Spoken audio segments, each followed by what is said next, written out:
Comenzamos nuestro encuentro número 8 sobre el Apocalipsis, pero una cosa importante, vamos a comenzar con las dos diapositivas del PDF número 7, del anterior. Vieron que cuando me quedo corto, digamos, en el cálculo, las paso al PDF siguiente, pero en este caso todos los PDF tienen mucha unidad, entonces no tiene mucho sentido pasar dos diapositivas. Les pido que abran el de la semana pasada, el número 7, y retomamos desde la diapositiva 8, el Jezabel. Vamos a hacer ese final, digamos, del análisis de del primer plano, del de las cartas, y luego ya vamos al del segundo, que es un poquito extenso, entonces difícilmente lo completemos hoy. Muy bien, vamos a la figura de Jezabel. Les decía que la figura de Jezabel es como el centro simbólico de este septenario de cartas. Las cartas, recuerdan que no son esquelas individuales, sino que son una gran misiva dirigida a toda la iglesia. ¿A la iglesia desde qué aspecto? Bueno, el aspecto nos lo da la ubicación del plano. El plano es un plano terrestre, ocurre en la tierra, en la historia concreta. Y vamos a entender mejor esto cuando lo veamos hoy mismo en contraste con el siguiente plano, que es también la historia concreta, pero ocurre, podríamos decir así, desde el punto de vista celeste, desde el punto de vista del cielo.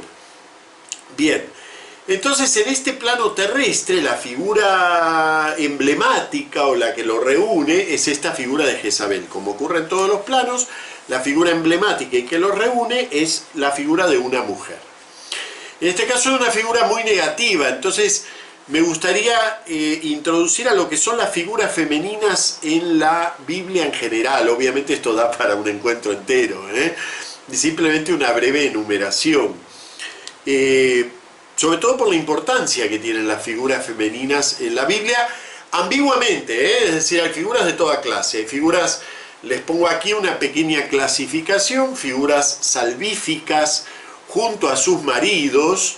Entonces las grandes matriarcas de Israel son, se puede decir que prácticamente tan importantes como sus maridos, ¿no? Sara y Abraham, Rebeca e Isaac, Raquel y Lía y Jacob, la esposa de Manoaj, que aunque no se la nombra, tiene una presencia muy muy importante. Incluso es ella la que en cierto sentido destraba la acción del nacimiento de Sansón, ¿no?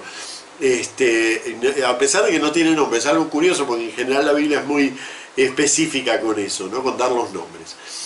Luego hay figuras femeninas que son salvíficas por sí mismas, es decir, que no vienen en tándem con el marido, ¿no? Sino que son figuras salvíficas por sí mismas. Rahab la prostituta, de la que incluso hay una serie de leyendas posteriores, talmúdicas, incluso tiene el honor, digamos, de figurar en la genealogía de Jesús. María, la hermana de Aarón, otra figura salvífica. Débora, la jueza de Israel. Ana, la madre de Samuel.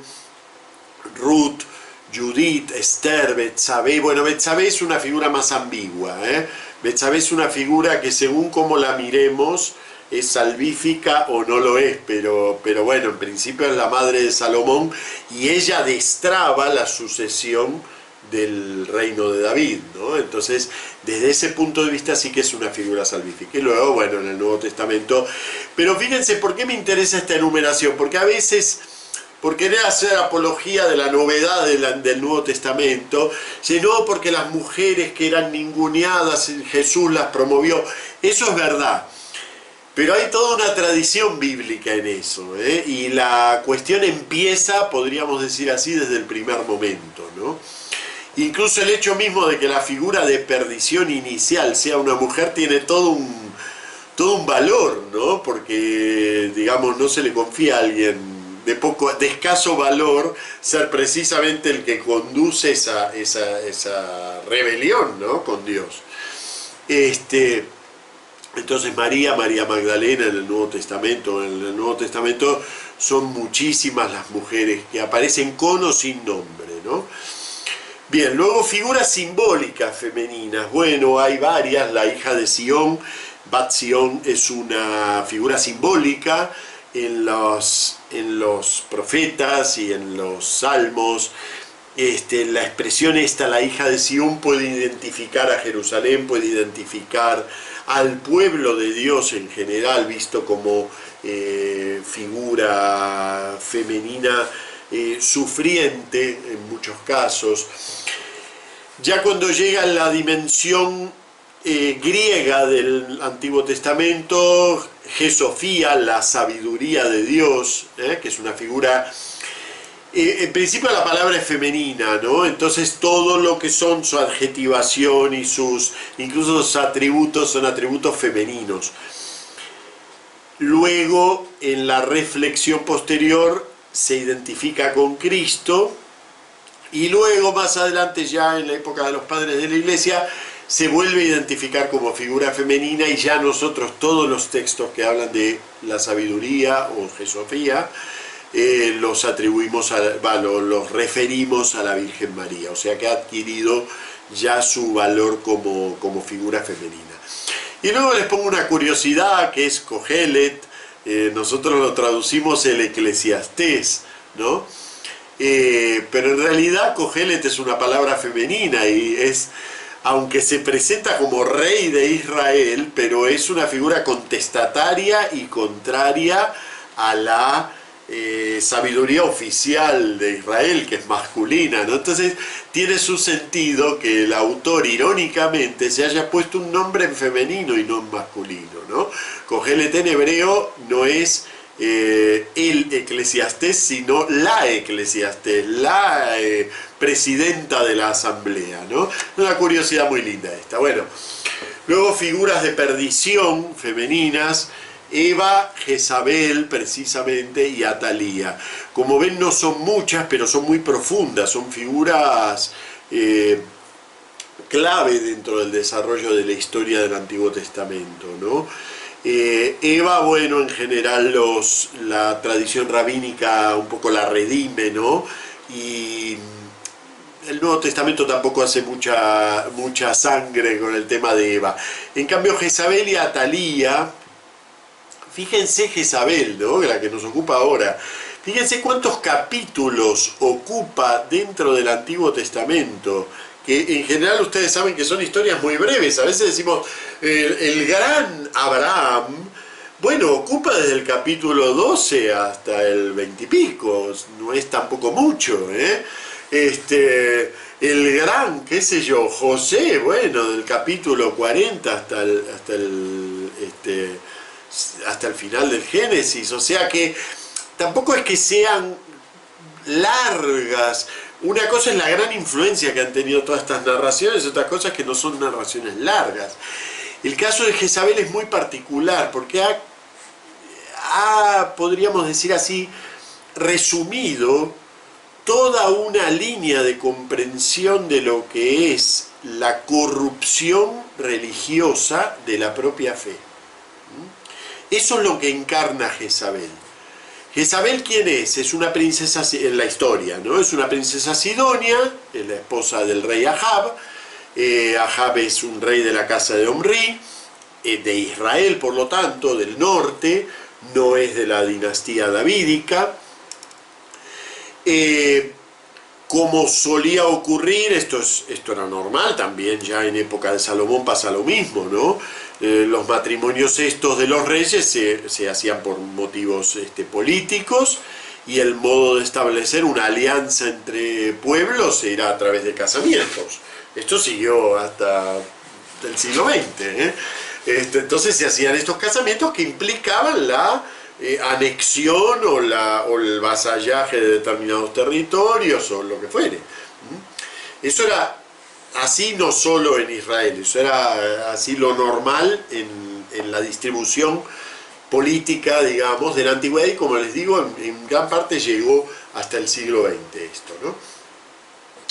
Entonces, ¿Qué se acostumbraba? Bueno, normalmente la esposa iba a formar parte de un harén, así que no es que iba a vivir feliz y comer perdices con su marido, sino que era una pieza de intercambio en el equilibrio geopolítico.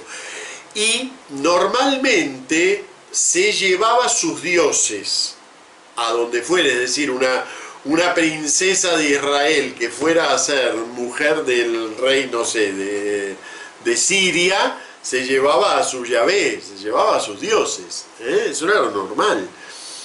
Y había como una natural aceptación de esto. Entonces, por ejemplo, ven, si ustedes van en el mismo libro primero de los Reyes, ¿no? Se nos va a decir que, bueno, que las princesas extranjeras, que tuvo tantas esposas, Salomón, que algunas de ellas, cuando él era viejo, inclinaron su corazón hacia otros dioses, ¿no? Porque claro, quieran que no, en la corte se vivía un clima, digamos, de un cierto sincretismo práctico. ¿Por qué? Porque había muchos dioses en danza de cada una de estas princesas. Ahora, esta princesa Sidonia no se limitó a traer su Baal, digamos, su dios, para su propio culto y los de su séquito, sino que era una fervorosa evangelizadora de su culto, ¿no? Así que no solo extendió el culto de Baal en el norte, sino que además perseguía con saña al culto de Yahvé. Por lo menos nosotros lo que tenemos es esa mitad de la historia, no conocemos la versión de ella, pero tenemos esa mitad de la historia. Lo que corresponde es al ciclo de Elías, es ahí en el que Israel, el reino del norte, toma conciencia de lo que es lo específico de Israel. Y en Elías, fíjense que Elías llega a decir que queda él solo como profeta de Yahvé, mientras que los profetas de Baal son 450. Eso llega a decir Elías, ¿no? Entonces, de alguna manera Jezabel quedó como el prototipo de la deformación religiosa y de la persecución al culto legítimo, ¿no? Fíjense que qué importancia como símbolo que en el siglo XVI de nuestra era, 1580, el secretario de Gregorio XIII le escribe ahí a Inglaterra, al cardenal que corresponde en Inglaterra, le escribe una carta para referirse a la reina Isabel, que es la gran perseguidora de los católicos en Inglaterra en el siglo XVI, cuando se implanta la reforma de Enrique VIII, ¿no? Luego de la implantación de la reforma de Enrique VIII. Para referirse a la reina, la llama la perversa Jezabel del Norte, ¿no? O sea, el símbolo de Jezabel es ese, la perversa Jezabel del Norte. Bueno, esto es simplemente un detalle. Incluso Atalía, que es otra reina malvada, no llega al nivel de... Vean mismo los capítulos, como les digo, ¿no? Jezabel está presente desde 1 Reyes 16 hasta 2 Reyes 9. Bueno, muy bien. Entonces, de alguna manera, Jezabel, sí, yo diría que más que ambiciosa, porque es la corrupción religiosa, la corrupción del culto auténtico perseguido por el falso culto. Y por ese motivo aparece en el centro de las cartas, un poco como alerta de que el verdadero peligro en la historia de la Iglesia es ese. No son las persecuciones externas, no es la violencia externa, es la deformación interna y sutil, podríamos decir así, del culto auténtico. Ese sería como el motivo por el cual en el septenario de cartas que evocan la historia concreta de una iglesia concreta, que se desenvuelve en la historia, aquello que la representa como peligro íntimo y como peligro que es incluso difícil de conjurar, está esta Jezabel, ¿no?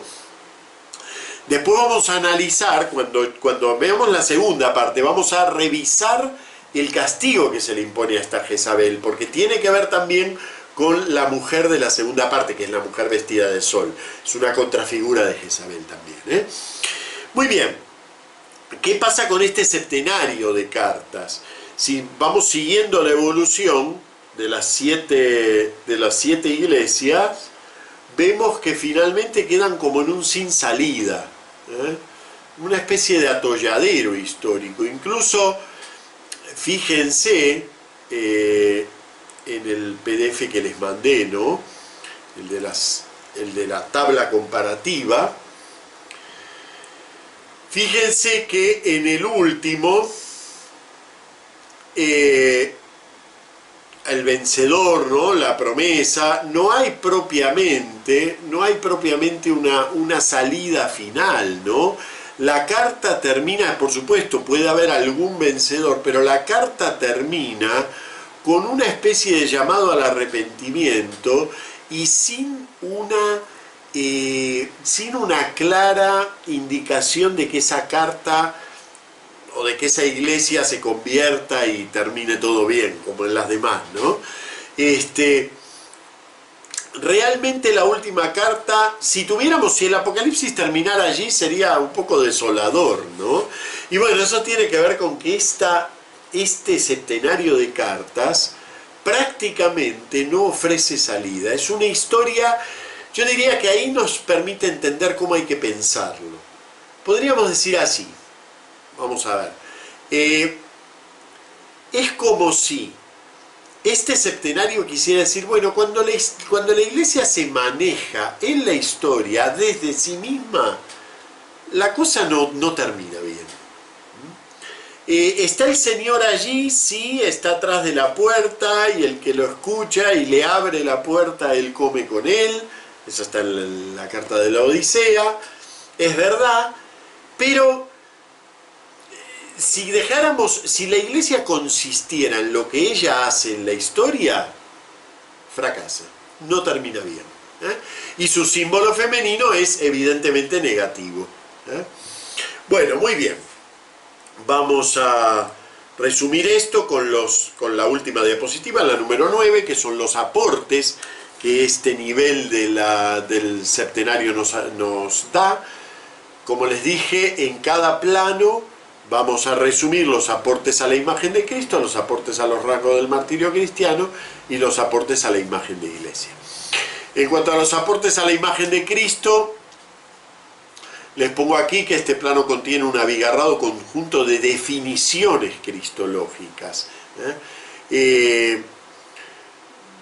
Se utilizan muchos títulos de Cristo, no todavía el título central que va a aparecer recién en el segundo plano, que es el título del Cordero, pero vemos que aquí se afirma con claridad, y lo dice además en primera persona, el Hijo de Dios en capítulo 2, versículo 18, de la visión inaugural, de esta visión litúrgica inicial y de la visión sacerdotal de Cristo, salen muchos elementos que luego van a ir apareciendo en el resto del Apocalipsis, pero esto es importante tenerlo presente, ninguno de los títulos, ni siquiera el de Hijo de Dios que aparecen en esta sección, ninguno supera las expectativas de lo que es un mesianismo horizontal, judeo-cristiano. Ninguno vuela demasiado, Incluso hasta el título Hijo de Dios se puede leer perfectamente en el horizonte del mesianismo judío. También el rey para el judaísmo era en cierto modo el Hijo de Dios, O sea que incluso hasta ese título, que para nosotros es el definitorio, pero porque lo entendemos ya de otra manera, ¿no? Incluso ese no sobrepasa el horizonte del judeo-cristianismo. En cuanto a los aportes a los rasgos del martirio cristiano, todavía no empezó el gran desarrollo de la teología del martirio, que va a ocurrir en el segundo plano. Se va a ir perfilando mejor en el segundo plano. Sin embargo, ya la expresión mi mártir fiel o mi testigo fiel, que se le aplica tanto a Cristo como a un personaje que desconocemos, Antipas, ya aparece aquí, y ya esa palabrita mártir o testigo fiel, recuerden que testigo en griego es mártir, ya empieza a tener una vinculación con lo que es la persecución o el testimonio que hay que dar en una situación de persecución, que va a ser el gran centro del Apocalipsis, ¿no? Como les decía la otra vez, eso para nosotros no es novedad porque hemos aprendido tan bien la lección que realmente para nosotros mártir es el que da testimonio cruento de la fe, pero eso es una definición específicamente del Apocalipsis. Bien. Y en cuanto a los aportes a la imagen de la iglesia, esto me parece importante señalarlo, si tuviéramos solo este primer plano, pareciera que la iglesia para lo único que está es para la salvaguarda doctrinaria, en particular en relación a las herejías estas que van apareciendo retratadas en las cartas, en relación a este surgimiento del gnosticismo que va empezando a aparecer, pareciera que esa es toda la función de la iglesia. Evidentemente la función de la iglesia se va a ir perfilando mejor, así como todo lo demás, a lo largo del Apocalipsis, pero esta es uno de los planos, es una de las funciones de la iglesia, la salvaguarda doctrinaria frente a deformaciones que ocurren en su seno, no ocurren afuera, ocurren en su seno. Bueno, muy bien. Con esto terminamos el plano 1 y pasamos casi sin darnos cuenta al plano 2. El plano 2 tiene una cosa curiosa, el modo de comenzar, ¿no?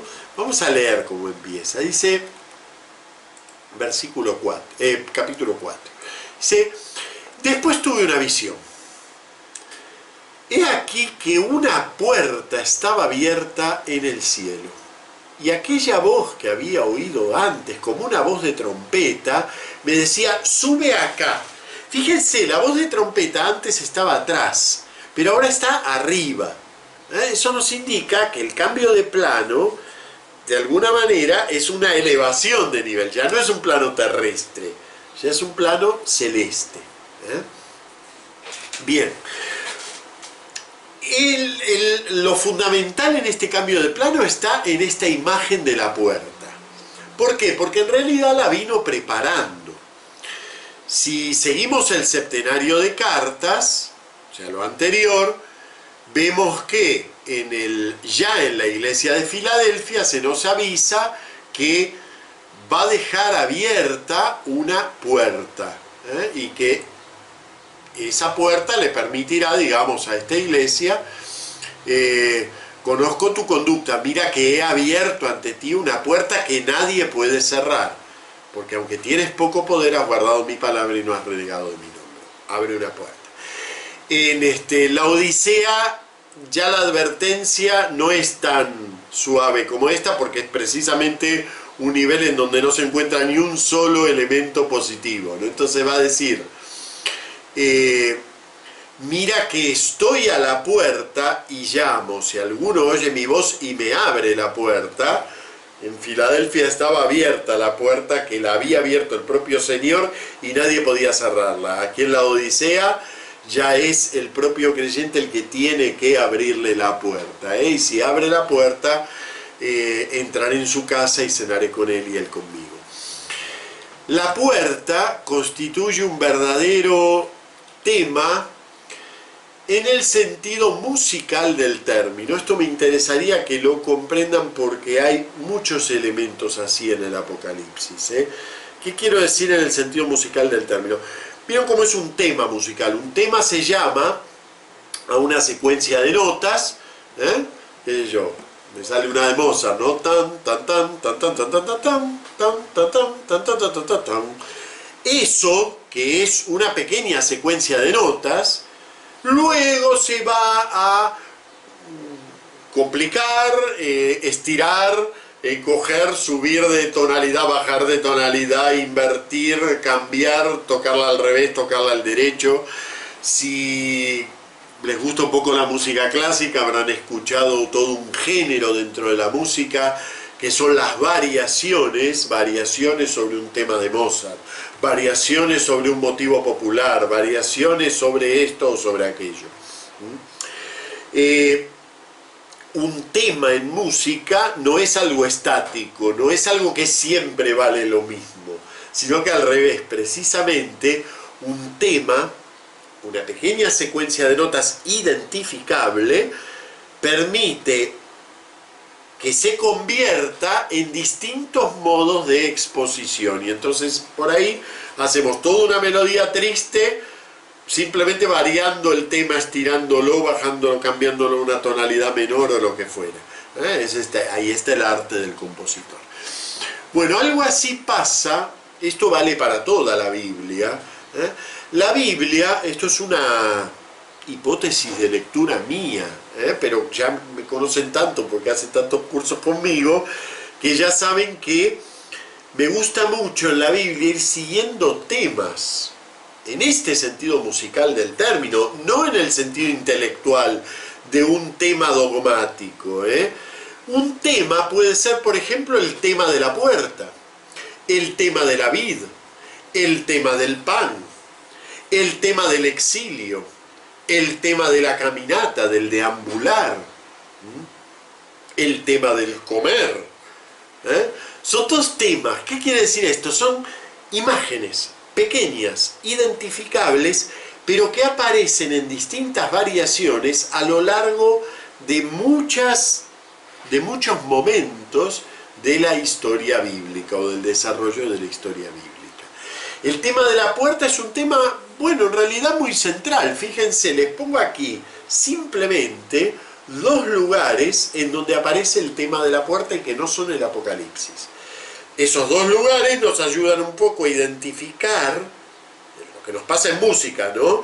Si conocemos el tema original, nos ayuda a identificar el sentido que un autor le está poniendo a la mención de un determinado tema. En esto es tan famoso, por ejemplo, un compositor como Wagner, que muchas veces se llama al tema, se lo llama un leitmotiv, que es el nombre que le daba Wagner, o sea, un motivo melódico que permite identificar a un personaje o a una situación. Pero en realidad es un tema, simplemente.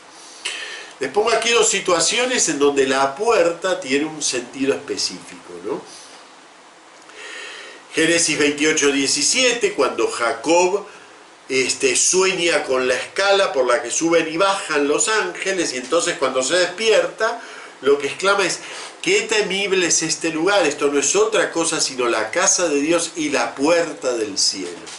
Es verdad que esa palabra puerta, incluso en griego, traducida por los 70, no es la misma que usa el Apocalipsis, por supuesto, no quiere decir que necesariamente sea la misma, pero ya tenemos una imagen de la puerta, ¿ven? Es el conjunto de la imagen, como les pongo aquí, lo que es significativo, el hecho de que en otro nivel, porque tengo que subir con una escalera, en otro nivel aparezca esta puerta, ¿no? Y luego otro ejemplo. Hay ejemplos abundantísimos, el tema de la puerta del templo, el tema de la puerta de la ciudad, lo encontramos a lo largo de todo el Antiguo Testamento. En Juan 10, 7 y 9, el propio Jesús, para hablar de sí mismo, usa una imagen que en sí nos puede parecer hasta incomprensible. Tan incomprensible que en la predicación un poco la transformamos. Jesús se declara como puerta de las ovejas. Y nosotros lo asimilamos al pastor de las ovejas, que también lo utiliza Jesús. Y también es una imagen de Jesús, pero no es la misma. Una cosa es ser el pastor y otra cosa es ser la puerta. Son dos cosas distintas. ¿Por qué? Porque a través de la puerta yo paso, que no es lo mismo que seguir atrás del pastor. Y es una hermosa imagen que usa Jesús. nos daría mucha más comprensión de la libertad de las comunidades cristianas si tuviéramos presente que Jesús es no solo el pastor atrás del cual vamos, sino también la puerta a través del cual entramos y salimos del redil. Miren qué hermosa imagen. A mí me encanta esta imagen que usa Jesús y la explotamos muy poco. Quizás porque nos da mucho miedo esto de la libertad de poder entrar y salir del redil, porque estamos seguros de cuál es la puerta. Mientras que es más fácil decirle a los cristianos que tenemos que estar siempre adentro del redil, ¿no? Y no es así lo que dice Jesús. Lo que dice Jesús es que entramos y salimos cuando sabemos bien cuál es la puerta, que es Él. Bueno, esto para mostrarles, ven como un tema, puerta del cielo, por oposición al lugar terrestre, y hay una escalera y entro, puerta del redil, es una imagen más horizontal. ¿Qué hace el Apocalipsis? Bueno, pues pone una puerta allí. ¿Y qué es esa puerta? ¿Quién dice esa puerta? Fíjense, el primero que la dice es esta voz de trompeta que está ubicado atrás. Y por lo tanto, porque se la dice a Filadelfia, abro ante ti una puerta. Pero ¿dónde está esa voz? Está atrás. Porque él dice que se dio vuelta y vio la voz. Es una imagen horizontal. Luego se transforma en una puerta cerrada que el propio creyente tiene que abrir. Y ahora la tercera vez que aparece se hace una puerta vertical. ¿Dónde está la voz? Arriba, tengo que subir y pasar una puerta. ¿Ven? El mismo tema ha ido variándose. Y entonces de esto pasa a esto y de allí se abre. ¿Ven? Bueno, muy bien. Esto es imposible sin vídeo, como ven. Bien. Claro, ahí me pone una linda palabra, Alex. Es mistagógico, es decir, es una puerta que no es desde luego ningún lugar físico, sino que es la evocación de un misterio en el cual yo tengo que ir entrando en ese camino del misterio para descubrir que esa puerta, que es a la vez Jesús y es a la vez aquello que yo hago para estar con Jesús, bien, claro, es eso, es un camino. Es una mistagogia, ¿no? Es decir, es un tránsito hacia el misterio. Bien. ¿Y qué pasa cuando se atraviesa esa puerta? ¿Qué pasa cuando se atraviesa esa puerta? Aquí había, perdónenme, un segundito, se me complica porque están entrando mails. Y vale, ahí está. Aquí había una mención que hacía Alex, que me interesaba, pasó justo, bueno, entre lo que yo estaba hablando, que él mencionaba la puerta del paraíso, ¿ven? Es muy importante eso, fíjense cómo la imagen de la puerta está desde el principio, ¿no? Y esa puerta está custodiada por un ángel que encima tiene una espada zigzagueante. Es muy interesante eso, cómo esta puerta no es solamente una imagen literaria, es realmente un tema, en el sentido musical, y puede adquirir variaciones espaciales, variaciones de ideas, variaciones en cuanto a las ideas que representa. Bueno, bien. ¿Qué pasa cuando yo transito esa puerta? Aquí en 1.2, en 1 y 2, los versículos 1 y 2, nos dice que lo llama desde arriba, esta misma voz, aparte aclara que es la misma voz de trompeta, ¿no? Pasa que cambio de plano. Recuerden ustedes que estos cambios de plano están significados por esta expresión, sucedió en espíritu, o me ocurrió en espíritu. ¿Y a dónde sube? Bueno, sube a un plano celeste. ¿Qué quiere decir aquí celeste? Hay que tener cierto cuidado con esta palabra. Para nosotros, el cielo de la religión es siempre un cielo trascendente. Es un cielo que está más allá de nuestra imaginación, más allá de nuestra experiencia, está en un plano, pero es lógico, nosotros hemos llegado a la Luna, que está bien, que no es Marte ni es Venus, pero queda bastante lejos. Hemos llegado a la Luna, mandamos a Gagarin, que nos dijo que Dios no estaba en el cielo. Es normal que nosotros hayamos desmitologizado el cielo visible. normal eso.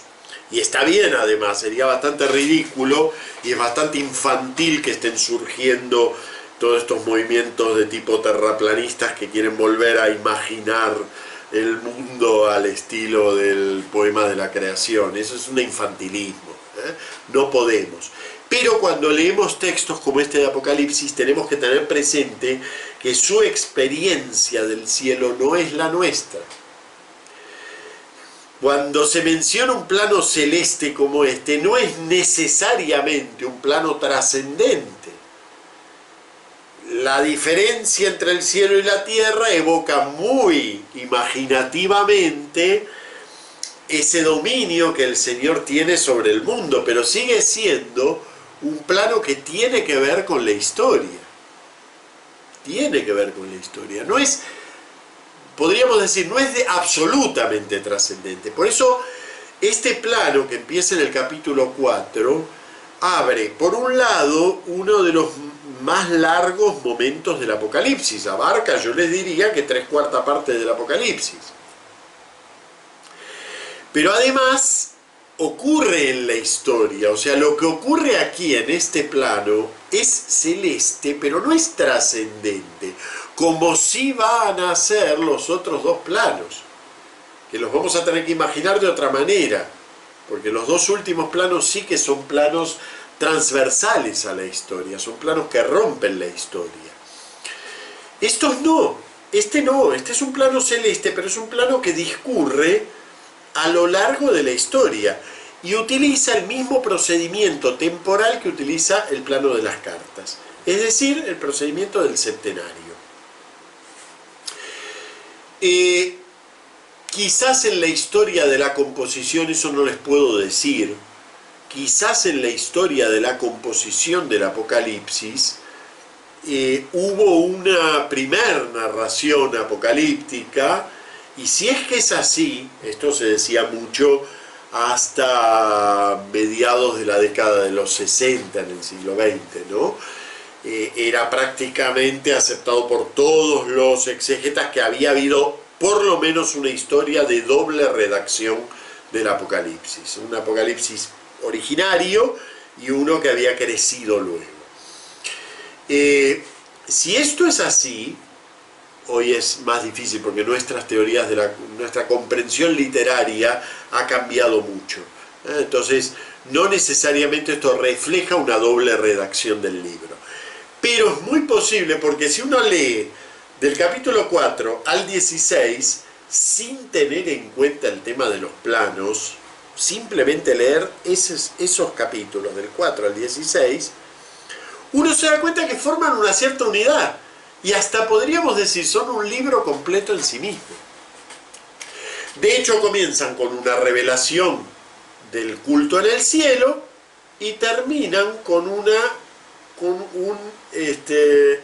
acabose final del mundo y un cielo que se abre ya para siempre a los hombres, un juicio que se realiza. Sé que realmente el capítulo 16 es una terminación de la historia completa. El séptimo derramó su copa sobre el aire, entonces salió del santuario una fuerte voz que decía: hecho está. La gran ciudad se abrió en 3 partes, las ciudades de las naciones se desplomaron, y Dios se acordó de la gran Babilonia para darle la copa del vino del furor de su cólera. Entonces las islas huyeron y las montañas desaparecieron.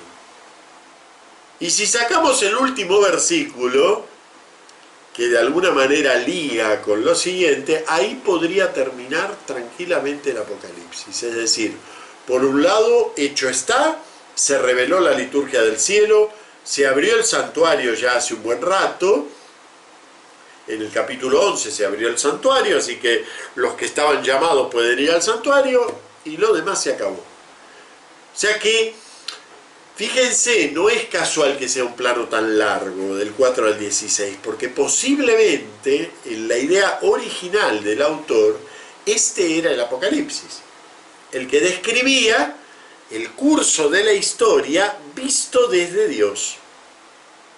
Entonces iba desde una liturgia celestial hasta el acabamiento de este mundo y la instauración del culto auténtico. Eso es en el cielo. Entonces, se instaura el culto auténtico y luego ya el mundo no hace sino decaer y desaparecer. ¿Qué pasa cuando se amplían las miras? Esto es una hipótesis, ¿eh? O sea, yo no les puedo asegurar que el Apocalipsis tiene una doble etapa de redacción, pero nos ayuda a entender por qué este plano es tan largo en relación a los otros, que son tan económicos. Fíjense, el septenario de cartas, todo entero, son 2 capitulitos y un poquito más, la introducción, pero son 2 capitulitos. Todo el juicio de la Gran Babilonia y el milenio son 3 capítulos, 4 capítulos. Las bodas del Cordero, fundamentales, son 2 capítulos, 21 y 22. O sea que es todo muy económico, muy chiquitito, muy minimalista para la grandeza de lo que está narrando. Y sin embargo aquí hay como un exceso. Este plano realmente es como uno lo siente como un exceso. Por eso posiblemente en la conciencia lectora, cuando no se pone en la pista de lo que es el plan narrativo del autor, es la parte que más impacta. Y todos del Apocalipsis lo que recordamos son las trompetas, las copas que se derraman, los ayes que se gritan, los terremotos, los maremotos, las batallas, que en realidad es algo anecdótico dentro del Apocalipsis, porque el 666 no responde realmente al sentido del Apocalipsis, pero claro, literariamente está muy desarrollado, eso es verdad. Bien, entonces, este plano, aunque ocurre en el cielo, no es un plano celestial en el sentido trascendente del término. Cuando digo que ocurre en el cielo, quiero decir que a diferencia de las cartas, en donde el control de la acción lo tienen las iglesias, el control de la acción aquí lo tiene Dios. Esa es la diferencia. Por eso uno es un plano terrestre y el otro es un plano celeste. Y de alguna manera eso también forma parte de su mensaje. Un poco como diciéndole a la iglesia, ¿no? Mira, si conservas exclusivamente el control de la historia, no tiene mucha salida. Deja que controle desde aquí, que va a funcionar todo mejor. Aunque te parezca que todo se está destruyendo, en realidad yo estoy salvando. Es un poco el sentido, resumiendo, de lo que es este plano del 4 al 16. Bueno, muy bien. Entonces, les pongo aquí, ¿ven? Podría decirse que se significa la oposición entre una iglesia hecha por las acciones de los hombres frente a una iglesia hecha por las acciones de Dios.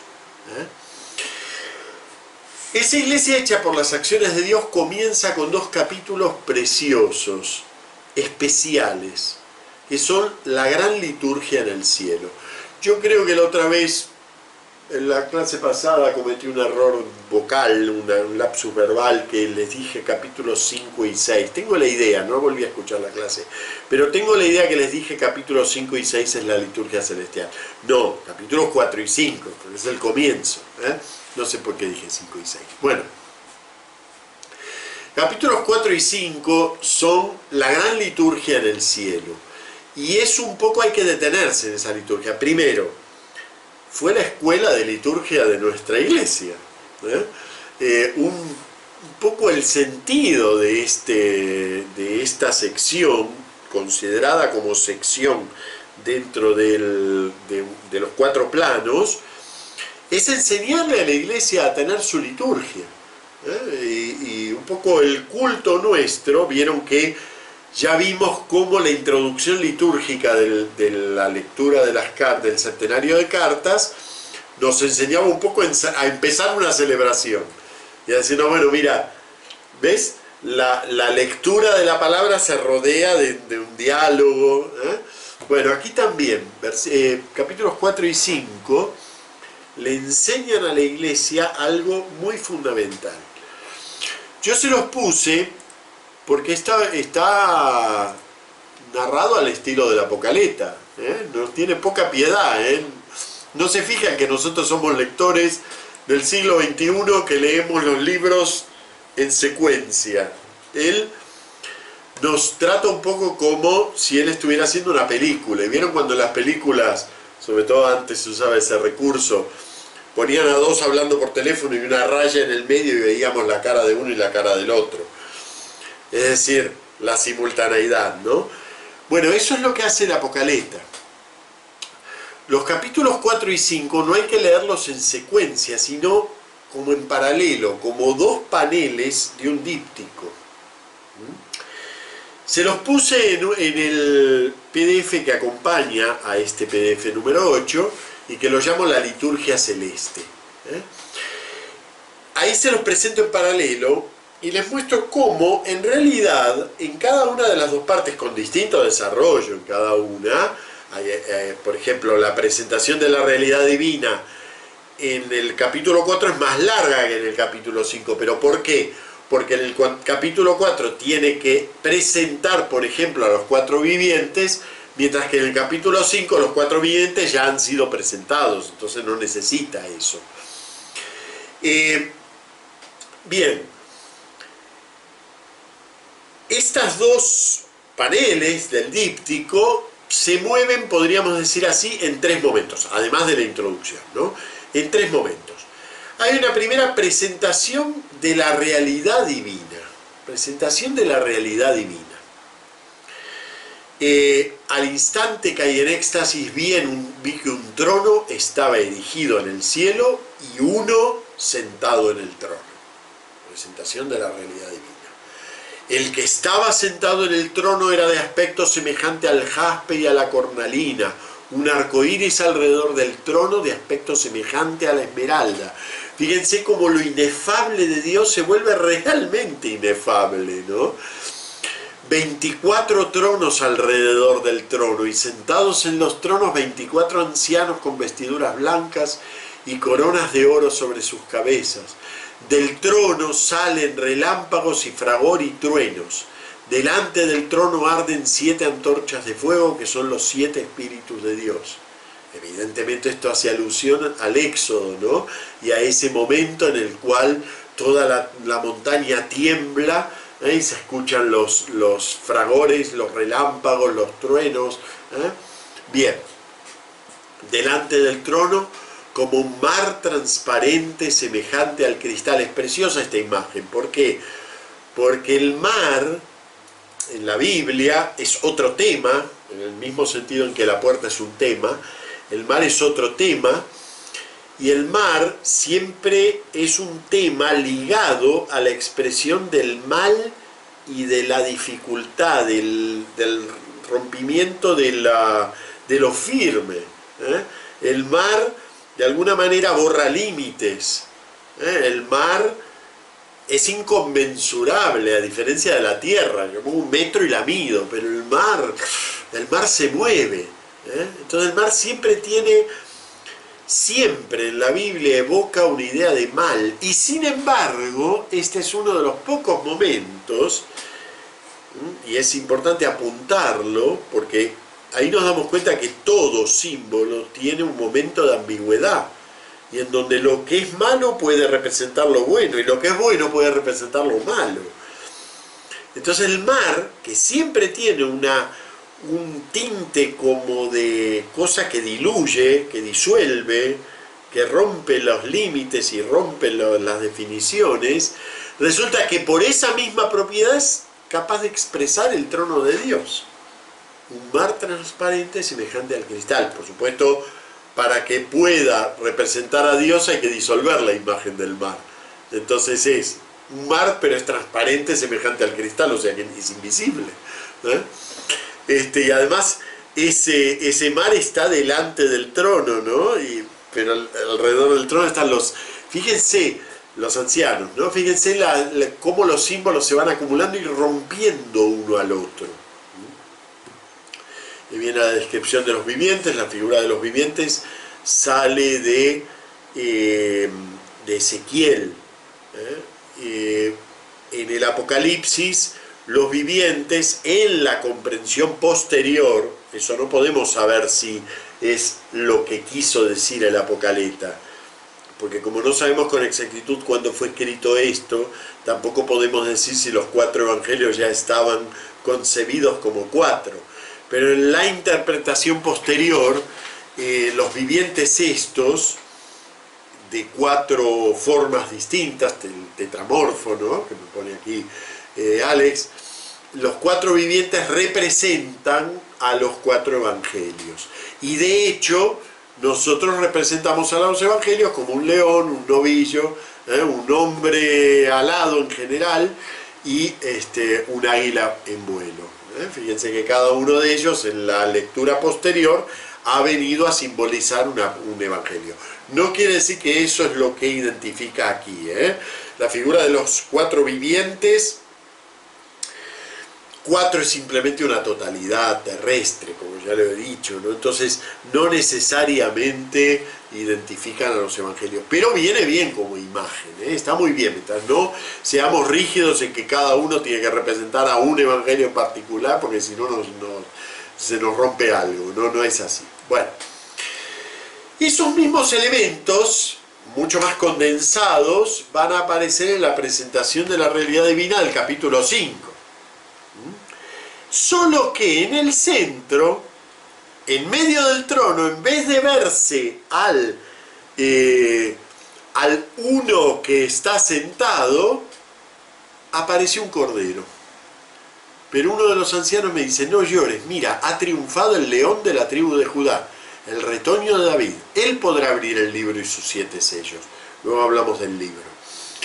Entonces vi de pie en medio del trono, pero ¿cómo? Si el trono estaba con el uno que está en el medio del trono. Bueno, pero aquí estamos en el otro momento del díptico.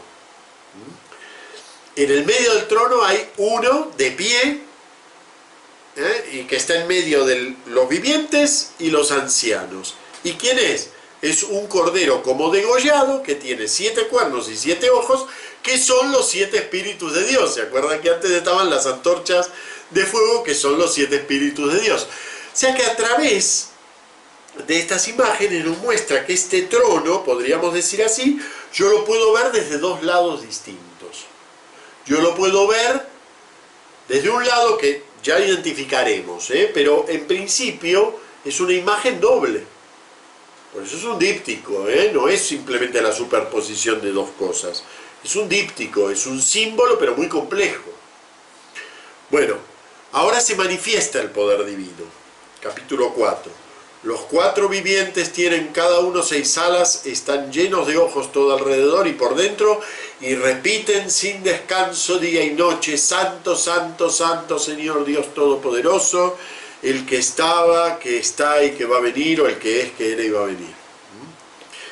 Recuerden de dónde viene ese canto, viene de Isaías 6, es la visión de Isaías que ve el trono de Dios y los ángeles que se cantan unos a otros, y se incitan a cantar: Santo, Santo, Santo es el Señor Yahvé Sebaot. Bien, manifestación de Dios a través del cántico de los vivientes estos, manifestación de Dios en el trono, manifestación del Cordero. Se acercó, tomó el libro de la mano derecha del que está sentado en el trono. O sea, ese Cordero que vimos en el medio del trono, resulta que ahora hace una acción. Toma del que está sentado en el trono el libro.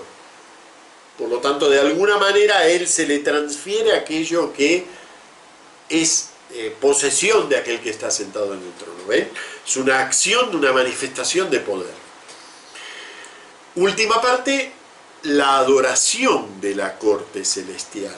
Entonces, estos ángeles están cantando santo en la manifestación de Dios, y ahora viene la adoración. Cada vez que los vivientes dan gloria, honor y acción de gracias al que está sentado en el trono y vive por los siglos de los siglos, los 24 ancianos se postran ante el que está sentado en el trono y adoran al que vive por los siglos de los siglos, y arrojan sus coronas delante del trono diciendo: eres digno, Señor Dios nuestro, de recibir la gloria, el honor y el poder, porque tú has creado el universo, porque por tu voluntad lo que no existía fue creado. El himno que nosotros usamos de hecho en la liturgia glorifica a ese Señor en el trono con su atributo específico: haber creado el universo.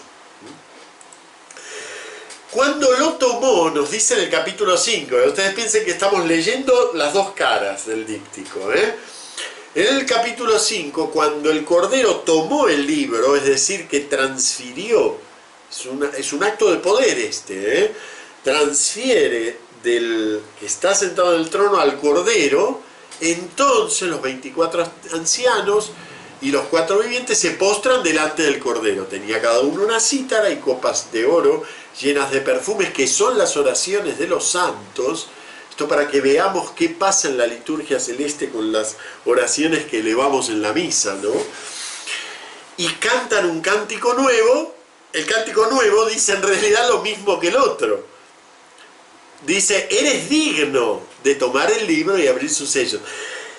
El cántico dice lo mismo, pero ¿por qué es nuevo ese cántico? Porque descubre la profundidad de la escena en la que es el Cordero quien ha subido al trono y ha tomado el libro. Ese libro, ahora lo vamos a ver, ¿qué es ese libro?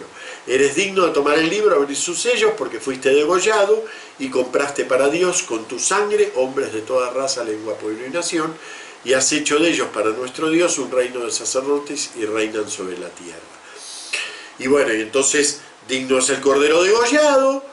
Estos himnos los usamos también en la liturgia. Y ahora termina en el capítulo 5, termina algo que en realidad corresponde a los dos capítulos. Por eso fíjense la simultaneidad, ¿no? Y toda criatura de la tierra, de debajo de la tierra y del mar, y todo lo que hay en ellos, oí que respondían. ¿Y qué dice la respuesta? Al que está sentado en el trono, capítulo 4, y al Cordero, capítulo 5, alabanza, honor, gloria y potencia por los siglos de los siglos. Y los 4 vivientes decían, amén, y los ancianos se postraban para adorar.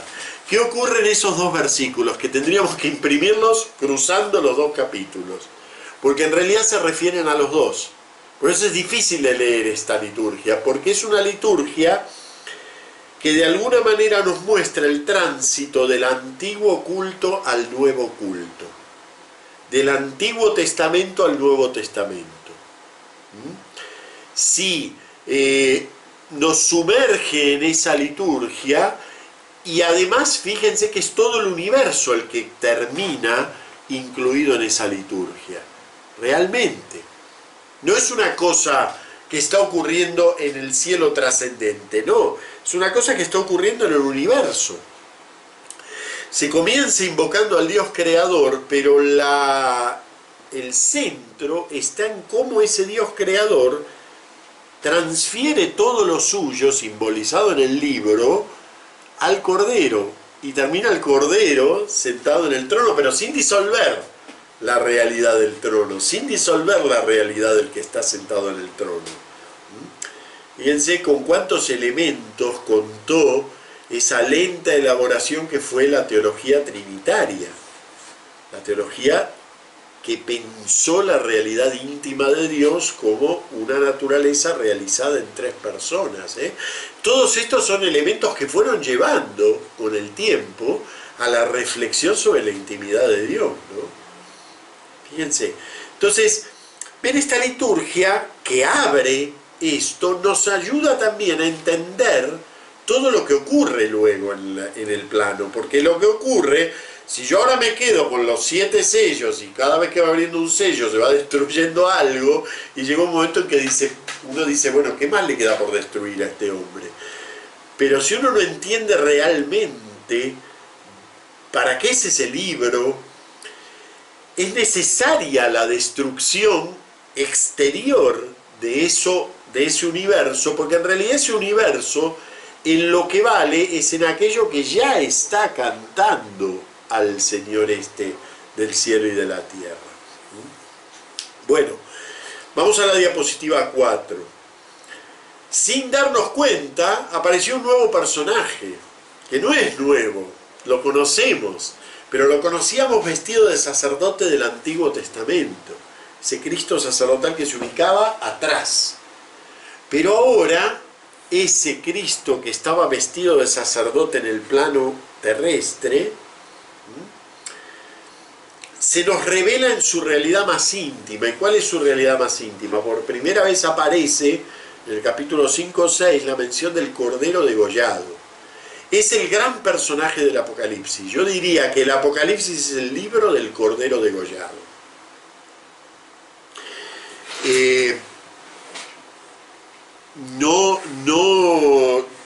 Digamos, les recomiendo muy vivamente que vayan a la exposición del Testigo Fiel, la buscan en la portada, en la parte de exposiciones, del Cordero, de la adoración del Cordero místico de Van Eyck. La obra está en la Catedral de Gante, pero ahí hago una explicación panel por panel de cada uno de los momentos de ese cuadro. Ese cuadro realmente ha comprendido el Apocalipsis. Es una maravilla de cuadro, porque además ha entendido la simultaneidad de todo esto. Claro, en un cuadro eso se puede plasmar. El Cordero es una figura valiosísima. Nosotros, claro, cuando decimos Cordero pensamos en este es el Cordero de Dios que quita el pecado del mundo. Dichosos los invitados a la cena del Señor. Está muy bien, claro. Pero no es solo el Cordero del que habla Juan el Bautista en el Evangelio de Juan. El Cordero es una imagen muy compleja y además tiene muchas referencias. El Apocaleta ha leído el Cordero desde el Cordero sacrificial del rito judío. A diferencia del Evangelio de Juan, que habla también del Cordero, en realidad utiliza otra palabra distinta, pero las dos quieren decir Cordero. Habla también del Cordero, pero desde un punto de vista que proviene más de la imagen del siervo sufriente que es llevado como cordero al matadero, enmudecido y no abría la boca. Ven que son dos imágenes distintas. Una cosa es el cordero llevado al matadero, imagen de docilidad, imagen de mansedumbre, incluso la imagen del buen pastor que lleva al cordero en hombros. Son todas imágenes de mansedumbre, de sumisión a la voluntad divina, y eso es un aspecto de la gesta de Jesús, un aspecto indudablemente central de la gesta de Jesús, es como cordero llevado al matadero. Pero aquí no está hablando de ese aspecto. Exacto, se han superpuesto dos imágenes que además en griego son dos distintas, porque incluso se usan dos palabras, yo se las puse aquí, arnion y amnos. Son dos palabras distintas. El cordero del que habla el Apocalipsis, que lo menciona todo el tiempo, de hecho, el libro termina con las bodas del cordero. Así que miren si será importante. El cordero del que habla el Apocalipsis es el cordero sacrificial, el cordero degollado, que en el culto judío termina en un holocaustos, o sea, en una quema total. Eso quiere decir holocausto, quema total. En ser consumido por completo, desaparece en el altar. Por eso es un holocausto. Mientras que en el Apocalipsis ese cordero degollado que ha desaparecido del altar terrestre está reinando y no, fíjense qué imagen osada, no está a la derecha del trono, está en el trono. Suplantado es una mala palabra, porque no suplanta al Padre, pero ha recibido del Padre la totalidad del poder. ¿Y cómo está expresada esa totalidad del poder? Él puede abrir el libro y abrir sus sellos. Él recibe el libro. A tal punto que el libro, en determinados momentos, ahora vamos a hablar más en detalle de este libro, es llamado el libro del Cordero. Para que nos demos cuenta, es llamado el libro del Cordero. Bueno, muy bien. Entonces, lo del Cordero sería muy lindo que ustedes profundicen un poco en cómo era el culto judío. Realmente no se lo puedo desarrollar todo ahora, pero sí les dejo una referencia bibliográfica, diapositiva 4, en las instituciones del Antiguo Testamento de Debod. Hay 3 paginitas, página 528 en adelante, está puesta en la diapositiva 4 y les encomiendo vivamente esos dos trabajos. Que vayan a las instituciones del Antiguo Testamento de Debo, libro fundamental, no nos puede faltar para ningún texto, para ningún texto del Antiguo Testamento nos puede faltar esta obra magna de Debo que fue las instituciones del Antiguo Testamento. Página 528, son 2 o 3 paginitas que habla de cómo era el sacrificio del Cordero, incluyendo un momento que aquí no está contado, pero que quizás, como les comentaba ya también en relación a Carta a los Hebreos, quizás está elidida, o sea, está retirada de la vista la alusión al pan y el vino, porque al mismo tiempo que se degollaba el cordero, se hacía luego una ofrenda de comunión. Entonces, posiblemente en esta liturgia celestial no se cuente ese momento por este pudor mistérico que les comentaba ayer, ¿no? Los primeros cristianos eran muy pudorosos en contar cuál era el centro de su rito, que era el sacrificio eucarístico. Bueno, así que desarrollenlo por ese lado. Y el otro trabajito es que vean la exposición del Cordero Místico, que realmente vale la pena para comprender mejor las imágenes del Apocalipsis. Y saltamos a la diapositiva 6, la 5 ya la di, que es la descripción de lo que es la liturgia en el cielo. Saltamos a la diapositiva 6. En la diapositiva 6 les comento el libro. El libro constituye otro de los temas apocalípticos, en el mismo sentido en que hablé antes de la puerta. Es un tema en ese sentido musical del término. Por un lado, es un tema muy propio de la literatura apocalíptica. Aparece en otros apocalipsis. Por ejemplo, les pongo aquí algunas referencias. Daniel 12:4, en Ezequiel 2. En lo de Ezequiel se reutiliza aquí en el Apocalipsis. O incluso en un libro no apocalíptico se vuelve a usar el tema del libro, Deuteronomio 22. En la apocalíptica apócrifa, por ejemplo, les pongo aquí una cita de 1 Enoc, para si lo quieren leer. Ya saben que el ciclo de Enoc está en el volumen 4 de la colección de apócrifos del Antiguo Testamento de 10 Macho, otro clásico. Ahora en el Apocalipsis, fíjense, yo les puse aquí todas las citas donde aparece el libro. 3.5, 5.1 y siguientes, 10, 8 al 11, 13, 8, 17, 8, 20, 12 y siguientes, 21, 27. Es decir que realmente aparece en los 4 planos. En todos ellos se menciona el libro, aunque no siempre se lo menciona del mismo modo.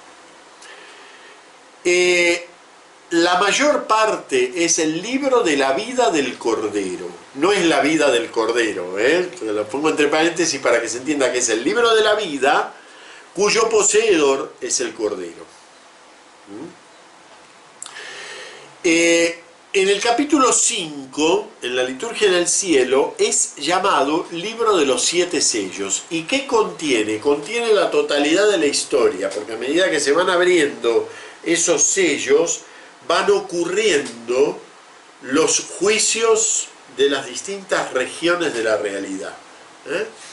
Entonces el libro de los 7 sellos evocaría, podríamos decir así, el destino, pero ya no de cada uno, sino de la historia en conjunto. Y en el capítulo 10 es evocado el libro de Ezequiel 3, y se lo llama un libro que contiene profecías y que es a la vez amargo y dulce. Eso está en capítulo 10, versículos 8 al 11. Posiblemente, les pongo aquí, aunque por su posición y su función no son literariamente el mismo libro, no es lo mismo decir el libro de la vida que decir el libro donde se contiene el juicio de la historia, ni el libro donde se contienen las profecías amargas y dulces respecto de las acciones de los hombres, ¿no? No es literariamente lo mismo, pero todos son seguramente instancias simbólicas de lo mismo. ¿Y qué es eso mismo? La palabra de Dios. Todo el Apocalipsis empezaba diciendo que esto es la revelación que le ha dado Dios a uno que es su propio hijo, ¿no?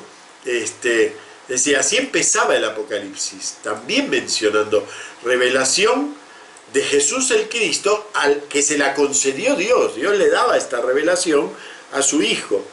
¿Se acuerdan que ese D tenía varias formas de comprenderse? Lo primero es que se la dio.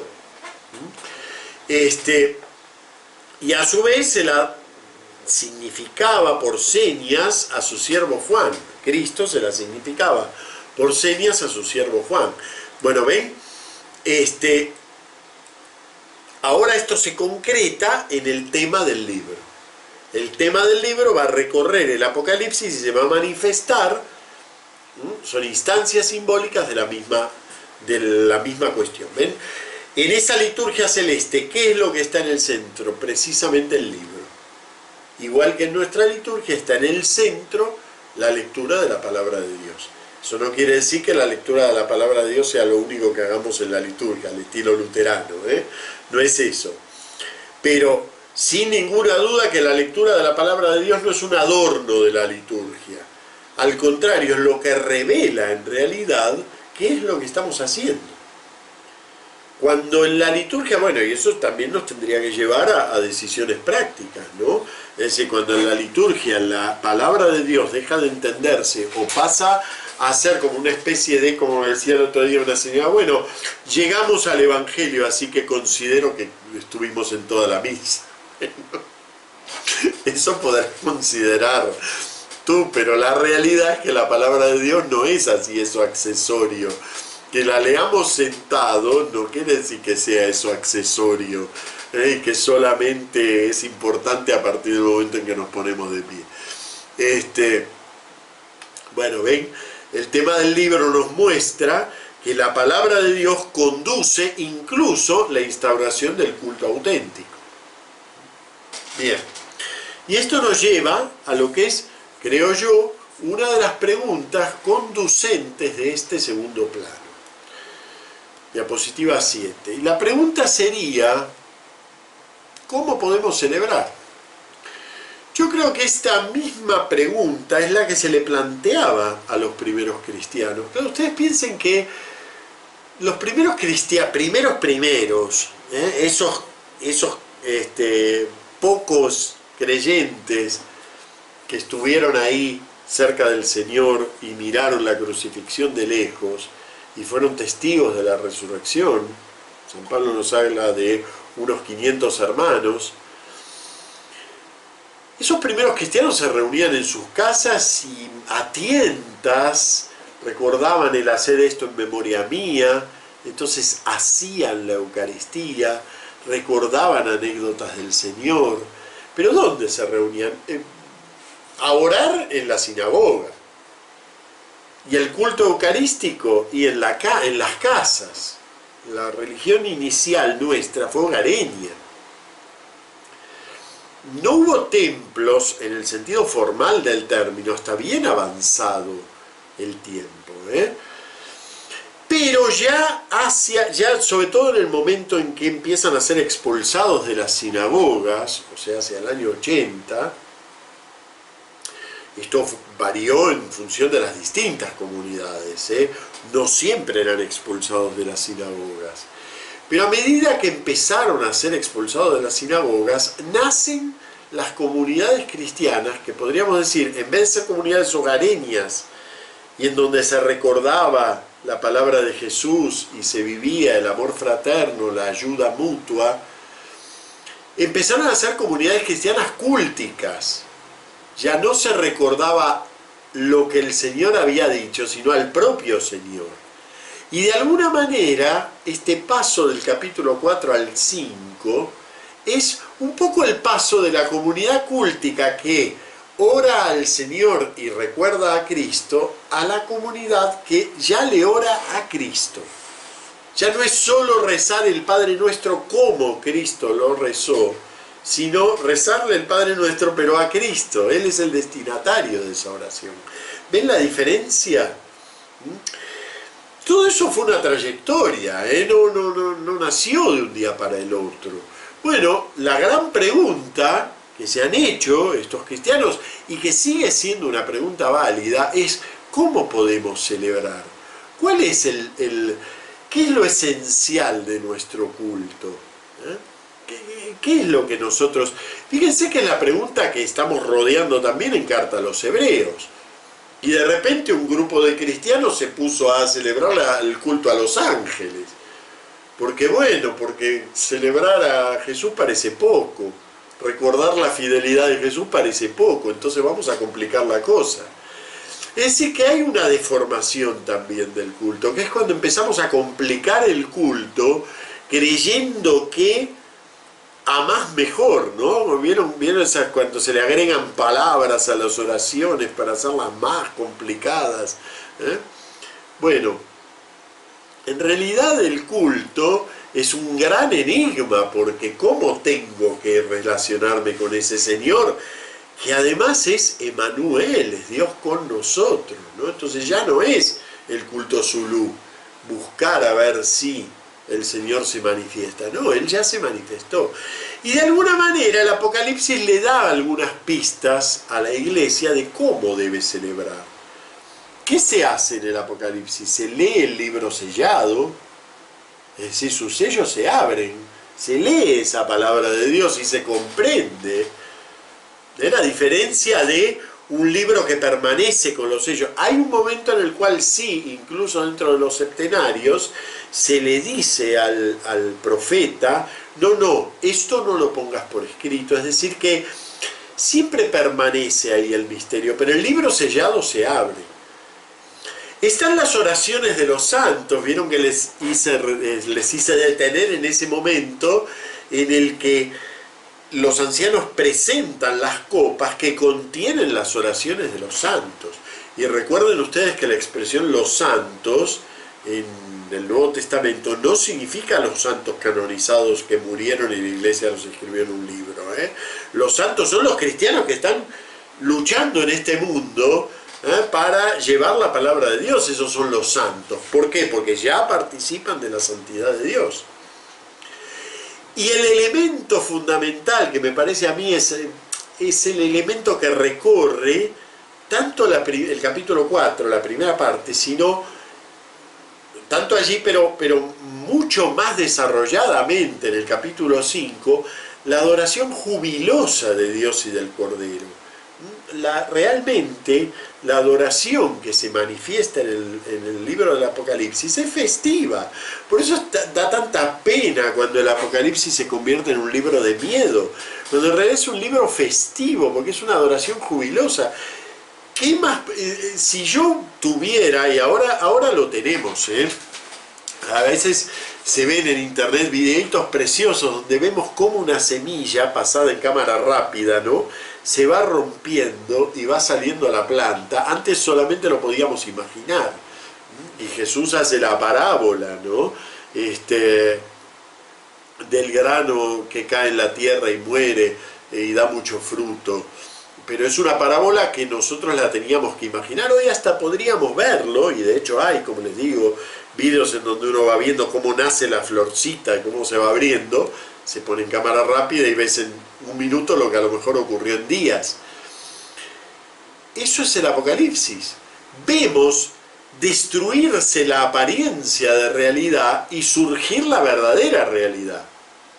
Por eso a cada septenario de destrucción le sobreviene la manifestación del santuario, la manifestación de la ciudad permanente, la manifestación del cielo nuevo y la tierra nueva, la aparición del santuario de Dios en el cielo, el milenio. ¿Ven? Son todos acontecimientos, son manifestaciones. ¿Por qué? Porque a Dios se lo adora jubilosamente. Es alegría lo que da que caiga la cáscara, aquellos hombres que viven solo para sí, que caiga esa cáscara y aparezca la verdadera realidad, aquella que Dios creó. Entonces esa es la esencia de este largo esta sección que por un lado es un plano, pero por el otro es verdaderamente lo más reconocido del Apocalipsis, que son los septenarios de destrucción, pero que están precedidos por este culto en el cielo, y no es casualidad, ¿eh? Y en el medio aparece esta cuña de la aparición del santuario, y al final nuevamente el hecho está en donde se hacen nuevas todas las cosas, ¿no? Bien, vamos a hablar un poquito de los septenarios, un minutito nomás. Y a ver, sí, hablamos de los septenarios y cortamos aquí. Luego ya, un poco lo que nos pasó la semana pasada, dejamos a la mujer vestida de sol. Mucho más rica la imagen de la mujer vestida de sol que la de Jezabel, pero la dejamos para la semana que viene. Les pongo aquí de los septenarios, que de los capítulos 6 al 10 y una partecita del 11 se desarrolla la historia, en la que el Apocalipta enseña a ver el acto salvífico de Dios. O sea, nosotros, ¿qué vemos? Vemos destrucción, hambre, peste, guerra. ¿Pero eso necesitamos el Apocalipsis para verlo? No, eso lo vemos. Eso es la historia corriente. Entonces el Apocalipsis, ¿qué hace? Lo retrata. No lo profetiza en el sentido futurológico del término, y eso hay que tener mucho cuidado y explicárselo a la gente. Esto no es una fotografía de lo que va a pasar, es la descripción de lo que de hecho pasa. Tan condensado que un poco asusta, pero es real, abran los diarios, es eso. Pero el Apocalipta lo que nos quiere es enseñar a ver que eso no es destrucción, eso es la rotura de la capa del grano que hace emerger verdaderamente el significado de la historia. Por eso, como una cuña, aparece esta maravilla de visión en el capítulo 11, y es en el 11, piensen que el plano termina recién en el 16, pero en el 11 va a decir: tocó el séptimo ángel, entonces sonaron en el cielo fuertes voces, tocó el séptimo ángel, sonaron en el cielo fuertes voces que decían: ha llegado el reinado sobre el mundo de nuestro Señor y de su Cristo, y reinará por los siglos de los siglos. Y los 24 ancianos que estaban sentados en sus tronos delante de Dios se postraron rostro en tierra, adoraron a Dios, diciendo: te damos gracias, Señor Dios Todopoderoso, el que es, el que eras, porque has asumido el gran poder y has comenzado a reinar.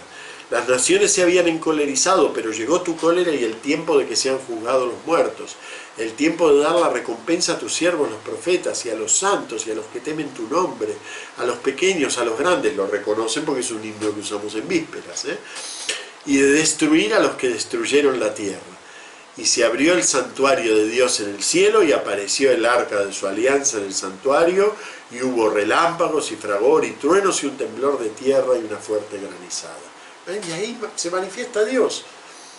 Y luego vuelve, ya continúa contando, y luego, cuando llegamos al capítulo 16, vuelve a decir: el séptimo ángel derramó su copa en el aire, y entonces salió del santuario una fuerte voz que decía: hecho está.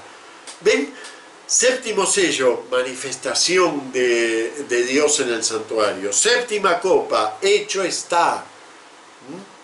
La gran ciudad se abrió, y huyeron las islas y las montañas desaparecieron. Se allanó eso, que era la gran promesa en el retorno de Isaías, ¿no? Que Dios iba a allanar las montañas y a elevar los valles para que todo se aplane y todo sea una gran planicie. ¿Ven? Eso es el sentido propio de los septenarios, apunta a eso, no tanto a mostrarnos la destrucción, sino a mostrarnos que todo esto que en nuestra experiencia de la historia es caótico y marcha hacia la destrucción, en realidad marcha hacia la manifestación. La verdadera visión que tiene que tener el cristiano sobre esto que está ocurriendo en la historia es que esto que parece una decadencia en realidad marcha hacia la manifestación, ¿no? Entonces, les pongo aquí: El cristiano se convierte en salvado, en sellado, que es la palabra que utiliza en el capítulo 7, han recibido un sello, cuando se vuelve mártir, es decir, se vuelve testigo de que toda esa aparente destrucción es el propio acto salvífico de Dios. Les pongo que, bueno, son los más recordados por la fuerza de esas imágenes y por la fuerza violenta de esas imágenes, pero por lo que hay que recordarlos es más bien por el significado que tienen dentro del conjunto de la historia apocalíptica. Bueno, y con esto cerramos nuestro encuentro de hoy. Vemos la vez que viene la mujer vestida de sol y ya nos abrimos hacia el siguiente plano. Nos vemos el jueves que viene.